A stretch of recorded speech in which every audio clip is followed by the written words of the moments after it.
Sir, சீமான் அவர்கள் விக்கிரவாண்டியில வந்துட்டு ஒரு விஷயம் சொல்லியிருக்காரு. என் தலைமையில தான் கூட்டணி, எனக்கு கீழே யாரு வந்தாலும் வரட்டும் அப்படிங்கிற ஒரு விஷயம் சொல்லியிருக்காரு. சரியான முடிவு. ஏன்னா சீமானோட ஆதரவாளருங்கிறது தனித்து போட்டி, அவர் தலைமையில் போட்டிங்கள தான் சீமானை ஆதரிக்கிறாங்க. சீமானுக்குள்ள மெரிட் இப்ப என்ன? அவர் தனிச்சு நின்னா சமூக நீதி புரட்சி பண்ணுனா பெரிய அளவுக்கு வந்துடலாம். இப்ப சீமான் தனிச்சு போட்டிட்டா யாரெல்லாம் பெரிய அதிகாரம் பெறுவாங்க? பொது தொகுதியில பறையர்களை சீமான் லிப்ட் பண்ணுவாரு, பொது தொகுதியில தேவேந்திர குல வேளாளர்களை லிப்ட் பண்ணுவாரு, அருந்ததியல் சகோதரர்கள், எளிய பிரிவு சகோதரர்கள் அவங்களையும் பொது தொகுதிக்குள்ள நிறுத்தணுங்கிறத கோரிக்கை நம்ம கொண்டு வர வச்சிருக்கோம். இப்ப கூட வந்து ஐபிஎஸ் அவர்கள்கிட்ட ஆதரவு கேட்டு போயிட்டாரு சீமான் அப்படிங்கிற ஒரு பேச்சு ரொம்ப பரபரப்பா போச்சு. கூட்டணி கேட்டு போல அந்த ஓட்டுக்காக அந்த ஓட்டெல்லாம் ஆதரவு தான், அந்த ஓட்டெல்லாம் நாம் தமிழர் கட்சிக்கு வந்தா நல்லா இருக்கும்னு இதுதான் சொல்ல கூட்டணிக்காக போல. நாச்சியார் ரொம்ப கரெக்டா சொன்னீங்க, நீங்க தெளிவா புரிஞ்சிருக்கீங்க. உங்களுக்குள்ள புரிதல் அரசியல் விமர்சகர்களுக்கு இல்ல. சீமான் ஒரு தனிச்சு நின்று தலைமையில நின்று இந்த சமூகங்களை லிஃப்ட் பண்ணிடுவாருங்கிற அச்சம் இந்த சமூகம் லிஃப்ட் பண்ணக்கூடாதுங்கிற குபேந்திரன்களுக்கு இருக்கு.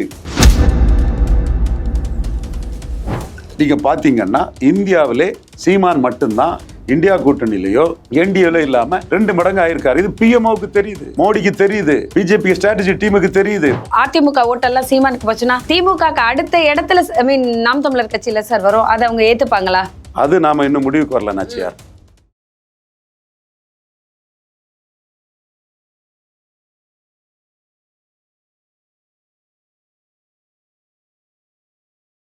வணக்கம் சார். வணக்கம் நாச்சியார்.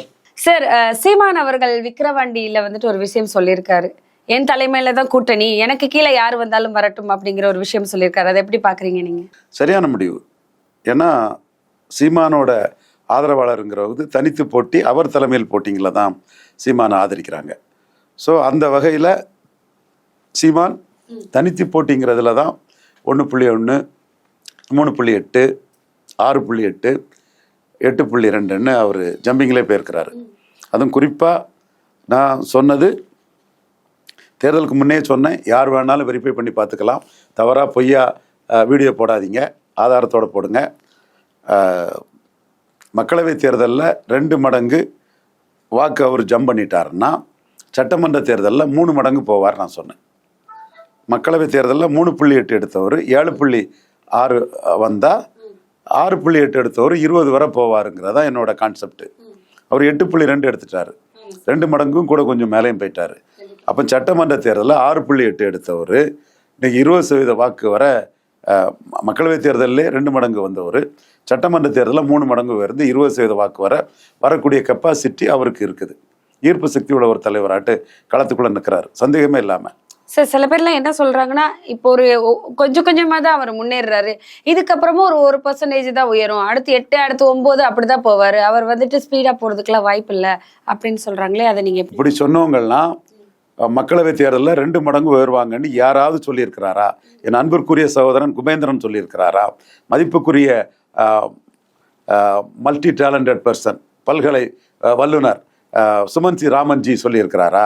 ஷியாம் அண்ணன் சொல்லியிருக்கிறாரா? யாராவது என்ன மாதிரி மக்களவை தேர்தலோட 2 மடங்கு உயர்வார், அப்படி 2 மடங்கு உயர்ந்தா அவர் சட்டமன்ற தேர்தலோட 3 மடங்கு உயர்வாருங்கிறத யாராவது சொல்லியிருக்காங்களா?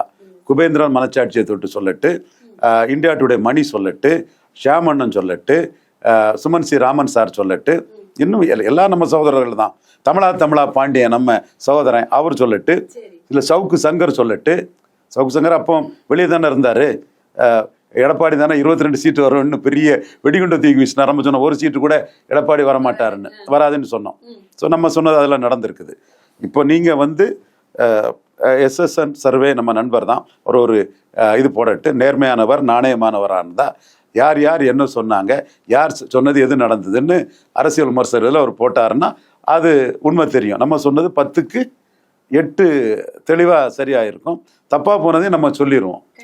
அந்த வகையில் சீமானை பற்றி நம்ம சொன்னது 2 மடங்குக்கு மேலே வாக்கெடுப்பாருன்னு எந்த வீடியோ நீங்கள் பார்த்தா தெரியும். அதுவும் 2 மடங்குக்கு மேலே மக்களவையிலே எடுத்துட்டாருன்னா சட்டமன்றத்தில் 3 மடங்கு மேலே எடுப்பாருன்னு சொன்னேன். இதை எஸ்எஸ்என் நண்பர் மறுக்க முடியுமா? குபேந்திரன் மறுக்க முடியுமா? இவர் சுமன் சி ராமன்ஜி மறுக்க முடியுமா? ஷியாம் அண்ணன் மறுக்க முடியுமா? இந்தியா டுடே மணி மறுக்க முடியுமா? தமிழா பாண்டியன் மறுக்க முடியுமா? அப்போ ஒரு விஷயம் நடக்கிறதுக்கு முன்னே நான் சொன்னது, அப்போ சீமானுக்குள்ள மெரிட் இப்போ என்ன? அவர் தனிச்சு நின்னா சமூக நீதி புரட்சி பண்ணுனா பெரிய அளவுக்கு வந்துடலாம். சமூக நீதி புரட்சினா என்ன? நீங்கள் அரசியல் அதிகாரம் இங்கே யார்கிட்டலாம் இருக்குது? கொங்கு வேளாளர்கிட்ட மெயினாக இருக்குது, அடுத்து வன்னியர்கிட்ட இருக்குது, அடுத்து முக்குலத்தோட்ட இருக்குது, அடுத்து நாடார்கிட்ட இருக்குது. இப்படி ஒரு 4 ஜாதிக்குள்ள அரசியல் அதிகாரம் சுருங்கி போச்சு. அப்போ அரசியல் அதிகாரம் யாருக்கு வரணும்? முக்குலத்தோட கூட அகமுடையாருக்கு சரியா அரசியல் அதிகாரம் இல்லை, அது வேற இருக்குது. ஓகே, அரசியல் அதிகாரம் யாருக்கு இப்போ வரணும்? அதிகாரம் இல்லாத சமூகங்களுக்கு அதிகாரம் வரணும். அந்த வகையில் ஓபிசி எடுத்துக்கிட்டிங்கன்னா பரவலாக வாழக்கூடிய விஸ்வகர்மா ஓபிசிக்கு அதிகாரம் இருக்கா? இல்லை, இல்லை, அதிகாரம் இல்லை. அடுத்தாப்புல முத்தரையர்களுக்கு போதுமான அரசியல் அதிகாரம் இருக்கா? நல்ல எண்ணிக்கையில் இருக்காங்க, இல்லை.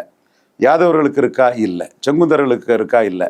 இதெல்லாம் யார் பெருச்சாலையை வாழை பிடிச்சி அடிக்கிற மாதிரி அடித்து தூக்கி எறிவாங்கன்னு எதிர்பார்த்தோம். எங்கன்னா ரஜினிகாந்த் வந்தால் நடக்கும்னு எதிர்பார்த்தோம். ரஜினிகாந்த் வரல.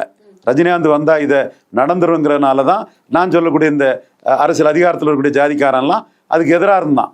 அவன் மனச்சாட்சியை தொட்டு பாருங்க, அவனுக்கு தெரியும். வெளியே வேஷம் போடுவான். அதான் உள்ளுக்குள்ள இந்த ஜாதிகள்லாம் அரசியல் அதிகாரத்துக்கு வந்துடக்கூடாதுன்னு தான். இப்போ சீமான் தனிச்சு போட்டிட்டா யாரெல்லாம் பெரிய அதிகாரம் பெறுவாங்க? பொது தொகுதியில் பறையர்களை சீமான் லிஃப்ட் பண்ணுவார், பொது தொகுதியில் தேவேந்திர குல வேளாளர்களை லிஃப்ட் பண்ணுவார். அவருக்கு டம்போன்றோட கோரிக்கை அருந்ததியர் சகோதரர்கள், எளிய பிரிவு சகோதரர்கள் அவங்களையும் பொது தொகுதிக்குள்ளே நிறுத்தணுங்கிறத கோரிக்கை நம்ம கொண்டு வர வச்சுருக்கோம். அப்போ அருந்ததியர்களை அவர் அடுத்தால் லிஃப்ட் பண்ண வாய்ப்பு இருக்குது. இதை தாண்டி வண்ணார், நாவிதர், குயவர், போயர், ஒட்டர், வேட்டுவ கவுண்டர், ஊராளி கவுண்டர், தொட்டிய நாயக்கர், மருத்துவர், முக்குவர், பரதவர், பருவராஜகுல மீனவர், இந்த மாதிரிப்பட்ட சமூகங்களுக்கெல்லாம் உரிய அதிகாரம் கிடைக்கணும். இது எடப்பாடி பழனிசாமியாலையும் CV சண்முகத்தாலையும் வஞ்சிக்கப்பட்ட சமூகங்கள் 10% இருக்கிறாங்க. இதை சீமான் லிஃப்ட் பண்ணுவார். அப்போ சீமான் பொது தொகுதியில் ஆதி தமிழர்கள், அருந்ததிய சகோதரர்கள் நிறுத்துவார். இந்த சமூகங்களை லிஃப்ட் பண்ணுவார். அரசியல் அதிகாரம் மிக்க வன்னியர், கொங்கு வேளாளர், நாடார் போன்ற சமூகங்கள் தவிர்த்து அதிகாரத்துக்கு வர வேண்டிய பரவலா வாழக்கூடிய சமூகங்களை லிஃப்ட் பண்ணாரு. அப்ப இதெல்லாம் சீமான் செய்திடக்கூடாதுங்கிறதுக்காக சீமான் கூட்டணி போறாருன்னு வதந்தியை பரப்புறது யாரு? இந்த சமூகங்கள் எல்லாம் எமர்ஜி ஆகக்கூடாதுங்கிற வதந்தியை பரப்புறியாது. குபேந்திரன் போன்றவர்கள் ஜாதி அடிப்படையில இந்த வதந்தியை பரப்புறாங்க, நான் குற்றம் சாட்டுறேன். இப்ப கூட ஐபிஎஸ் அவர்கள்கிட்ட ஆதரவு கேட்டு போயிட்டாரு சீமான் அப்படிங்கிற ஒரு பேச்சு ரொம்ப பரபரப்பா போச்சு. கூட்டணி கேட்டு போல அந்த ஓட்டுக்காக, அந்த ஓட்டெல்லாம் ஆதரவு தான், அந்த ஓட்டெல்லாம் நாம் தமிழர் கட்சிக்கு வந்தா நல்லா இருக்கும்னு இதுதான் சொல்ல, கூட்டணிக்காக போல. ஆனா அதை கூட்டணி போயிட்டாருன்னு ஒரு பேச்சு எல்லா பக்கம் பரவி அது ஒரு இஷ்யூ ஆச்சு. சார், அதை நீங்க எப்படி பாக்குறீங்க? நாச்சியார் ரொம்ப கரெக்டா சொன்னீங்க. நீங்க தெளிவா புரிஞ்சிருக்கீங்க. உங்களுக்குள்ள புரிதல் இந்த அரசியல் விமர்சனங்களுக்கு இல்ல. காரணம், சீமான் இந்த சமூகங்களுக்கெல்லாம் சமநீதியை கொடுத்துருவாரோ, ஐயோ நம்மளோட முக்கியத்துவம் போயிருமோன்னு பலர் துடிக்கிறாங்க, பதைக்கிறாங்க. அவங்களுக்கு அது தாங்க முடியல. சீமான் ஒரு தனிச்சு நின்று தலைமையில நின்று இந்த சமூகங்களை லிஃப்ட் பண்ணிடுவாருங்கிற அச்சம் இந்த சமூகம் லிஃப்ட் பண்ணக்கூடாதுங்கிற குபேந்திரன்களுக்கு இருக்கு, தெளிவா இருக்குது. நீங்க குபேந்திரன் நான் சொன்ன மாதிரி பேசினாரா? சுமன் ஸ்ரீராமன் நான் சொன்ன மாதிரி பேசினாரா? சுமந்திர சாமி என்ன சொன்னாரு? 2% போவான்னாரு. குபேந்திரன் என்ன சொன்னாரு? 4-5 தான் சொன்னாரு. நான் என்ன சொன்னேன்? மக்களவையில் 2 மடங்கு வந்துட்டாருன்னா சட்டமன்றத்தில் 3 மடங்கு பெறுவாருன்னு சொன்னேன். குபேந்திரன் நான் சொன்னது உண்மையா பொய்யா? சுமன் ஸ்ரீராமன்ஜி நான் சொன்னது உண்மையா பொய்யா? நண்பர்கள் தான், சகோதரர்கள் தான், அது வேற. கருத்தியல்ல தான் நம்ம மோதுமே தவிர I love both all of them, அது வேற விஷயம். உங்களுக்கு என்ன தெரியும் நாச்சியாருக்கு? ஸோ இந்த இடத்துக்குள்ள சீமான் 2 மடங்கு போனதுங்கிறது அகாலிடல் பஞ்சாப்ல பாதியா போயிட்டாங்க. காங்கிரஸ் கூட்டணியோ இந்தியா கூட்டணியோ என்டிஏ இல்லாம அகாலிடல் பாதியா போயிட்டாங்க. பஞ்சாப்ல பிஆர்எஸ் தெலுங்கானாவில் பாதிக்கு கீழே போயிட்டாங்க.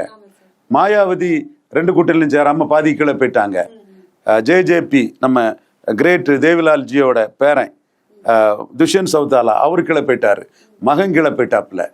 அப்போ நீங்க பாத்தீங்கன்னா இந்தியாவிலே சீமான் மட்டும்தான் இந்தியா கூட்டணியிலையோ என்டிஏல இல்லாம 2 மடங்கு ஆயிருக்காரு. இது பிஎம்ஓக்கு தெரியுது, மோடிக்கு தெரியுது, பிஜேபி ஸ்ட்ராட்டஜி டீமுக்கு தெரியுது.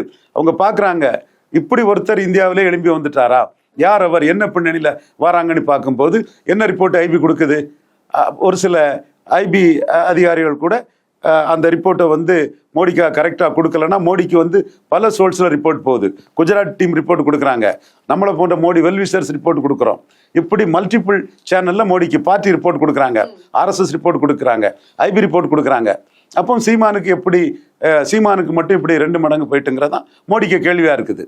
அப்போ அவர் பார்க்குறாரு, இது சீமான் மீது பற்றுதல் கொண்ட வாக்கு, சீமான் தலைமையை ஏற்றுக்கொண்ட வாக்கு, சீமான் தலைமையில தான் இந்த வாக்கு நிற்கும்னு அவர் முடிவுக்கு வராரு. 100%. அது இன்னும் 20 மாதங்கள் இருக்கு. சில விஷயங்கள் உங்க கண்ணுக்கெல்லாம் தெரிய வரும். ஸோ எது எப்படி போனாலும் சீமான் நம்ம கருத்துப்படி தனிச்சு 214 தொகுதியில் கேண்டிடேட் போட்டு 12 பறையர்களை பொது தொகுதியில், 5-6 தேவேந்திர குல வேளாளர்களை பொது தொகுதியில், அருந்ததி சமூகத்தை பொது தொகுதியில், வண்ணார் நாவிதர் வேளிர் போன்ற சமூகங்களுக்கு பிரதிநிதித்துவம், தென் ஓபிசியில் அதிகாரம் இல்லாத ஓபிசிகள், இது எம்பிசியில் வன்னியருக்கு பெரிய அதிகாரம் இருக்குது, மிகப்பெரிய அதிகாரம் இருக்கு. அதிமுக வன்னியர் கட்சி, இதை குமேந்திரன் சொல்லுவாரா? வன்னியர் கட்சி ஆயிட்டுன்னு மற்ற ஜாதிகளுக்கு இங்கே இடம் இல்லைன்னு சொல்லுவாரா? அப்போ உங்களுக்கு வன்னியர் கட்சியான அதிமுகவை காப்பாற்றணும்னு வேர்த்து வடிது இல்லை. அப்போ நம்ம அதை சொல்லத்தானே செய்வோம். அப்போ நமக்கு பறையர், தேவேந்திர குல வேளாளர், அருந்ததியர், வண்ணார் நாவிதர் இவங்களுக்கெல்லாம் சீமான் ரூபத்தில் அதிகாரம் வரணுங்கிற எக்ஸ்ட்ராடினரி கேரக்டர்லாம் நமக்கு நிற்குது. தாளக்கிடப்பாரி தற்காப்பதே தர்மங்கிற அந்த அடிப்படையில் நம்ம நிற்கிறோம். ஏன்னா நம்ம அங்கே கன்னியாகுமரியில் சீமான் மீனவரை தான் என்டர்டெயின் பண்ணணுங்கிறோம், திருநெல்வேலிக்குள்ள நீங்கள் யாதவர்களை தான் என்டர்டெயின் பண்ணணும்னு சொல்கிறோம், தூத்துக்குடியில் மீனவர், மறவர், சிறுவைகுண்டம், நாங்குநேர்லாம் மறவர் தான் சீமான் போடணும்னு சொல்கிறோம். நம்ம ஜாதி அடிப்படையில் அதை சொல்லலை. அப்போ சமநீதி பார்வை, ஆன்டி எஸ்டாப்ளிஷ்மெண்ட், ஸ்டேட்டஸ்கோ பொலிட்டிக்ஸை மாற்றுறதுக்காக நம்ம கருத்தை நம்ம முன்வைக்கிறோம். அது அண்ணன் ரஜினிகாந்த் வராத பட்சத்தில் சீமான் தன்மையில தான் அது நடக்கும்னு சொல்கிறோம். அப்போ நீங்கள் உங்கள் ஜாதி ஆதிக்கம் தகர்ந்து போயிடும், நம்ம ஜாதிய ஆதிக்கத்தில் இருக்குது, இது தகர்ந்து போகணும்னு நினைக்கக்கூடியவங்க சீமான் சபார்டினேட்டாக வரணும்னு சொல்கிறாப்புல. வன்னியர் கட்சியான எடப்பாடியோட அதிமுகவில் வன்னியர் பலம் இழந்துடக்கூடாதுன்னு குபேந்திரன் பேசுறாப்புல. இது எப்படி நியாயம்? கண்டிப்பா சார். இப்படி இல்ல சார், இது இந்த விக்கிரவாண்டி இடைத்தேர்தலுக்காக சீமான் அதிமுக ஃபைட் பண்ணலைங்கிறனால கேட்டாப்புல. சரி, அதிமுக ஏன் ஃபைட் பண்ணன்னு தெரியுமா? நம்ம நியாயத்தை பேசக்கூடிய ஆளு சார். பிஜேபியில இருக்கிற பாமக வந்துடக்கூடாது ஒரு பிளான் தானே சார்? எல்லாருக்குமே தெரியும், இது எல்லாருக்குமே தெளிவா தெரிந்தது தானே சார்? கண்டிப்பா நீங்க சொல்றது 100% கரெக்ட். பெண்ணகரத்தில் டாக்டர் ஐயா ஃபைட் பண்ணும்போது வன்னியர்கள் எழுச்சியில் அதிமுக 3வது போயிட்டு, இப்போ எடப்பாடி பழனிசாமி வன்னியர் கட்சியை நடத்தி வன்னியர்களோட ஆதரவை பெற்றிருக்காரு. 60% வன்னியர்கள் மக்களத்தில் எம்ஜிஆருக்கு வாக்களித்ததில்லை, புரட்சி தலைவி ஜெயலலிதா அம்மையாருக்கு வாக்களித்ததில்லை, முத்தமிழறிஞர் கலைஞருக்கு வாக்களித்ததில்லை, ஸ்டாலினுக்கு வாக்களித்ததில்லை. ஆனால் எடப்பாடிக்கு அழிச்சிருக்காங்க, 10.5க்கு அழிச்சிருக்காங்க. ஜெயலலிதாவுக்கோ எம்ஜிஆருக்கோ அழிக்கல, 10.5 கொடுத்தாருங்கிறதுக்காக வாக்கு போட்டிருக்காங்க. அதுக்காக தான் முக்குலத்தோர் மொத்தமாக சாத்திட்டாங்க. நாடார்கள் ஒன்றும் இல்லாமல் உண்டு இல்லைன்னு பண்ணிட்டாங்க. பிராமணர்கள் அவங்க பாட்டுக்கு மோடி அண்ணாமலைன்னு போயிட்டாங்க. 10.5 தாண்டி பல ஃபேக்டர்ஸ் இருக்கு. முக்குலத்தோருக்கு 10.5 ஒரு ஃபேக்டர் தான். ஸோ இந்த பொசிஷனில் இன்னைக்கு இருக்கக்கூடிய எடப்பாடி பழனிசாமியை, வடக்க வன்னியர் கட்சி நடத்தக்கூடிய எடப்பாடி பழனிசாமியை காப்பாற்றணும்னு நிறைய பேர் அரசியல் விமர்சகர்களுக்கு வேத்து வடியுது. நம்ம பறையர் எழுச்சிக்காகவும், செங்குந்தர் எழுச்சிக்காகவும், முத்தரையர் எழுச்சிக்காகவும் நம்ம பேசுகிறோம். வண்ணார் நாவிதர் குயவர்களுக்கு ஒரு அதிகாரம் வரணும்னா சீமானால தான் வர முடியும். இந்த கம்யூனிட்டியை சீமான் லிட் பண்ணி விடுறது மூலமும், இந்த கம்யூனிட்டி சீமானை லிட் பண்ணி விடுறது மூலமாக தான் இந்த கம்யூனிட்டி அரசியல் முக்கியத்துவம் பெற முடியும். அதனால சீமான் 214 தனிச்சு போட்டியிடும் கருத்து நமக்கு இருக்குது. இன்னும் 20 மாதம் இருக்குது. 20 மாதத்துக்குள்ள சீமானுக்கு பல ஆப்ஷன்ஸ் இருக்குது. அந்த ஆப்ஷன்ஸ் தக்கன சீமானுக்கு முடிவு இருக்கும். இவங்க உள்நோக்கத்தோட குதர்க்கமா ஜாதி அடிப்படையில் இவங்க பேசுறாங்க. பிளானிங் இவங்க வெளியே காமிக்காம மறைமுகமா பண்றாங்க. ஆனா இவங்க பிளானிங் இதுதான் எல்லாருக்குமே தெரியும். கண்டிப்பா தெரியும். நம்ம எக்ஸ்போஸ் பண்ணிடுறோம். அந்த முகங்களை பார்த்தா தெரியுமா? நோக்கம், இந்த முகத்துக்கு நோக்கம் இது. சீமான் லீடர்ஷிப்ல நின்றுட்டாருன்னா இந்த சமூகங்கள்லாம் எழும்பிடும். இந்த சமூகங்கள் எழும்பக்கூடாதுங்கிற ஒரு சமூக நீதிக்கு எதிரான எண்ணம் கொண்டவங்க தான் அவங்க. சரி, இவங்க நோக்கம் அதுவா இருக்கலாம். அந்த இடத்துல அதிமுக ஓட்டெல்லாம் சீமானுக்கு போச்சுன்னா திமுக அடுத்த இடத்துல நாம் தமிழர் கட்சியில சார் வரும். அதை அவங்க ஏத்துப்பாங்களா? அது நாம இன்னும் முடிவுக்கு வரல நாச்சியார். ஏன்னா அங்க போலரைசேஷன் வந்ததுன்னா பாமக வர்றதுக்கான வாய்ப்புகளும் இருக்குது. ஏன்னா பாமக அங்க 25% வாக்கு எடுத்திருக்கிறாங்க. டாக்டர் 17% இறங்கி போயிட்டாரு. ஆனா அவர் பெண்ணுகிற மாதிரி எமர்ஜி ஆயிடுவாருங்கிற ஒரு கண்ணோட்டத்துல தான் அங்க எடப்பாடி பழனிசாமியை களத்தை விட்டு ஓடிட்டாரு. இன்னைக்கு வன்னியர் தலைவர்கள் எல்லாம் பாமக வரட்டுன்னு நினைக்கிறாங்க. ஏன் அப்படின்னு நினைக்கிறாங்கன்னா, பாமக லைவ்லியா இருந்தாதான் அவங்களுக்கு அவங்கவுங்க கட்சியில முக்கியத்துவம் கிடைக்கும். ஸோ பாமக வாக்களுக்குன்னு நினைக்கிறாங்க. ஸோ வன்னியர் அல்லாதார்னு ஒரு போலரைசேஷன் வரலாம், பாமக திமுக போலரைசேஷன் வரலாம். ஸோ பெண்ணகர மாதிரி, ராணிப்பேட்டை மாதிரி டாக்டர் ராமதாஸ் எமர்ஜியும் ஆகலாம். ஸோ இது என்னோட ப்ரெடிக்ஷன் ஆட்டு 50% வாக்குக்கு மேலே திமுக அணி எடுத்துரும். அது நான் எனக்கு மாறுபட்ட கருத்தே இல்லை. ஈரோடு கிழக்குல சொன்ன மாதிரி இங்கே நான் சொல்றேன். மற்றபடி உள்ள கட்சிகளோட பெர்சன்டேஜை என்னால் டிக்ளேர் பண்ண முடியல. பாமக அந்த கேண்டிடேட்டு அந்த சகோதரி அபிநயா வந்து ரொம்ப பிரமாதமா பண்றாங்க. அந்த வன்னியர்கள் தான், ஒரு கொட்டைக்குள்ள வன்னியர் கிராமம் தான் பண்ணும்போது நானும் உங்க சொந்தம் தான் ரத்தம் தான் சொல்லி அவங்க ரொம்ப போல்டா நிதானமா ரொம்ப ஒரு எக்ஸ்ட்ராடினரியான ஒரு கேண்டிடேச்சர் கெப்பாசிட்டி ஒரு அந்த பெண்மணிக்கு, ஒரு மருத்துவர் அவங்களுக்கு அபிநயாவுக்கு இருக்குது. எனக்கு இந்த ஊர் தான் அவங்க சொந்தக்காரன் தான் சொல்லி அவங்க அந்த பெரிய கூட்டத்துக்கு இடையிலையும் நிதானமாக அந்த மேட்டர்களை டீல் பண்ணுறாங்க. அவங்களோட ஒரு அப்ரோச்சே வந்து ஒரு தனி ஸ்டைலில் இருக்குது. அது நமக்கு நம்ம அதை பாராட்டுறோம், அதை வாழ்த்துகிறோம். அதே வேளையில் அதிமுக எடப்பாடி ஓடி ஒளிஞ்ச சூழ்நிலையில் 4% வாக்கு அங்கே இருந்தாலும் கூட களம்னா போட்டி போடணும்னு சீமான் போட்டி போடுறது சீமான் வந்து பாராட்டுக்குரியது. அன்னைக்கு விக்கிரவாண்டியில் முன்னாடி வந்து மிக குறைஞ்ச ஓட்டு இருக்கும்போது கூட அப்போ இடைத்தேர்தல் வரும்போது சீமான் போட்டியிட்டார். அந்த இடத்துக்குள்ள களத்துக்குள்ள நின்று போட்டியிடுறது தான் சீமானுக்கு மெரிட்டு. அதில் தினகரனும் கமலஹாசனும் வீழ்ச்சி அடைஞ்சது 2019 மக்களவை தேர்தலுக்கு பிறகு அவங்களுக்கு போதிய வாக்கு வரலன்னு சொன்னதுமே இடைத்தேர்தலை விட்டுட்டாங்க. அதுவும் தினகரன் நாங்குநேரியை விட்டுருக்க கூடாது. ஆர்கே நகர் வெற்றி வீரர் நாங்குநேரியை விட்டுருக்க கூடாது. கமலஹாசன் 3.8 3.7 நல்ல ஓட்டு, சுமார் 4% ஓட்டு நல்ல ஓட்டு. அவர் குறைஞ்ச நாள்லே தனிச்சு நின்று ஒரு ஹீரோவா நின்று அந்த ஓட்டை எடுத்துட்டாரு. ஆனால் அவர் இடைத்தேர்தலில் பிரச்சாரம் பண்ணியிருந்தாலும் அவருக்குன்னு ஒரு பிரச்சார வலிமைக்கு ஒரு வாக்கு கிடைச்சிருக்கும். அவர் 3.8ன்னதும் அவர் வந்து 3.7ன்னதும் இது நமக்கு ரொம்ப குறைஞ்ச ஓட்டு இல்லைன்னு அவர் அதில் சோர்ந்துட்டாரு. தினகரன் வந்து ஆர்கே நகர் வெற்றி வீரரா வந்து 50% ஓட்டுக்கு மேலே எடுத்தவர். நான் 35% எடுப்பாருன்னு சொன்னேன். ஐயா சாருகாசன் தான் 50 தாண்டுவார், சிறைச்சாலை இருந்துட்டு வந்தால் அவர் சிம்பதி கிடைக்கும், 50% வாக்கு கிடைக்கும்னு சொன்னார். அப்போ என்னோட நண்பர் சுந்தரராஜ சோழன்லாம் ரொம்ப ஷாக் ஆகிட்டார். என்னடா இது சசிகலா குடும்பத்தில் ஒருத்தருக்கு 50% வாக்கா, அது இதுன்னு ஐயா சாருகாசனை பற்றி கண்ணியமாக தான் வாத இதை கொடுத்தாரு. ஆனால் கடைசியாக சாருகாசன் ஐயா சொன்ன மாதிரி தான் சிறைச்சாலைக்கு போயிட்டு வந்தால் 50% வாக்கு தினகரன் கிடச்சி. நான் 35% வாக்கு கணிச்சேன். அப்படிப்பட்ட தினகரன் 2019 வாக்கு குறைஞ்சதும் அவர் இடைத்தேர்தலுக்கே வரல. அப்போ தொடர்ந்து கண்டெஸ்ட் பண்ணுறதே ஒரு கிரிப்பு. அப்போ கண்டெஸ்ட் பண்ணாத எடப்பாடி பழனிசாமி பலன் அடைவார். பொது தேர்தலில் கண்டெஸ்ட் பண்ணக்கூடிய சீமான் பலம் பெறுவார்.